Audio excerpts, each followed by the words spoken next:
What is up, everyone? Welcome back to another video today, and in this video I have another unboxing. Had to pick up another recent Gemini Jets release, as this model piqued my interest, and I figured, why not have it? One of a kind in my collection, and not something that I'm particularly interested in, but just for the novelty of it, I thought, why not? So, this model comes again from Panda Fox Toys as I remove the invoice. And we have the model wrapped inside with all the brown paper in here. It's in a small box, so it's not a particularly big model, but a unique one nonetheless. Small in size, unique, very large in its uniqueness. And if I can get it out, very tightly wrapped here. Really thought of protection on this.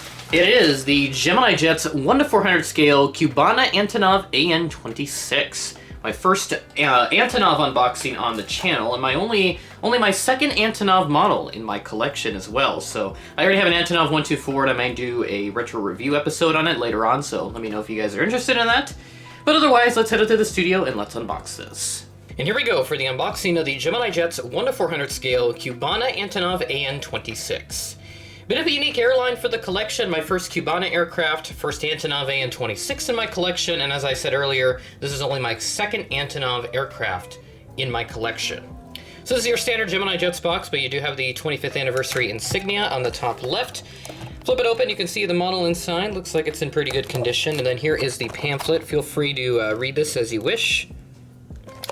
And then we'll flip it to the back side, 2023 release. This was announced in the October set. Same set as the Delta Connection Ember 175. Feel free to go check out that unboxing if you're interested, as that was an awesome model, and I was really happy that Gemini did it.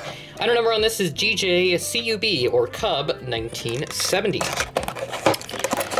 Very excited to have this. Not a model, like I said earlier, that I'm particularly interested in, but it did interest me enough that I was like, I wanted to take advantage of Black Friday sales and get a model, and why not? And look at that, we are looking really good.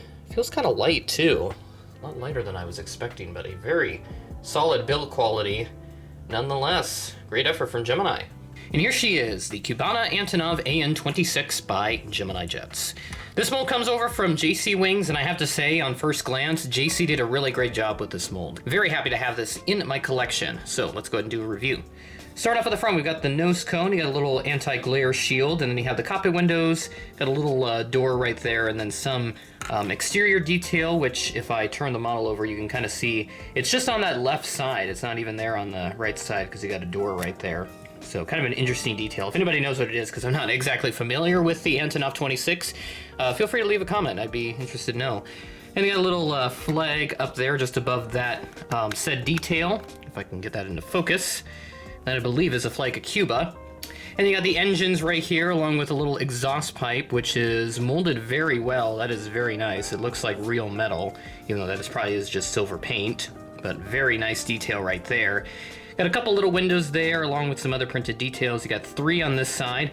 And then the registration, which is Charlie Uniform Tango 1229, and then the Cubana tail right there.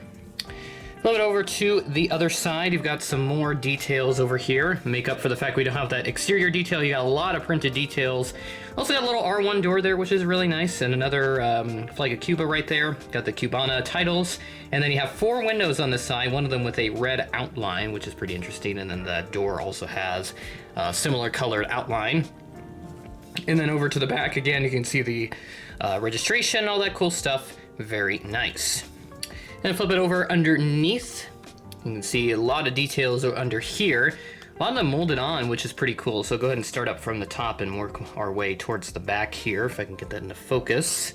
There you go, so you can see the nose gear, some printed details with the Gemini Jets logo, and then the stand hole. Got some other nice details here on the back. This almost looks like it opens, but it doesn't. This is all molded shut. So very nice effort here from Gemini Jets. And then you have the registration printed underneath the wing on this side, and I think it's on the top here. Yep, it is. It is on this side, right over there. And then, of course, get the top shot while we're here, which again is very nice.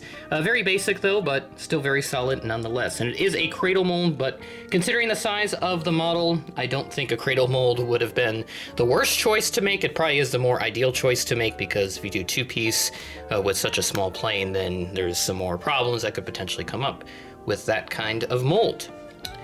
Anyway, another thing too I should mention, I'll check the gear here. They do not roll actually, which is kind of interesting. But they are made of rubber, and not sure if they are meant to roll, but mine don't. But definitely not a defect by any means. It still looks really nice from afar, and very happy to have this model in the collection. Probably not going to use it for anything in particular. This is just more for looks and novelty. So very nice to have my first Antonov 26 in my collection, even if it doesn't have too much of practical use, but maybe I'll make it work somehow.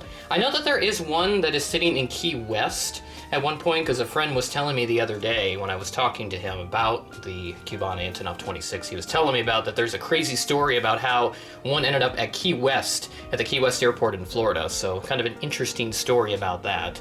It would take me a while to go into that, so I will spare the details. So if you want to look that up, feel free to go ahead and do so at your own leisure. So overall, would I recommend it? Absolutely. I would definitely recommend this model in your collection if you're looking for something like this. There's still plenty available at most retailers, so you shouldn't have to worry about availability as of right now. So with that being said, that is the end of the video. Thanks for watching, and I'll catch you in the next video.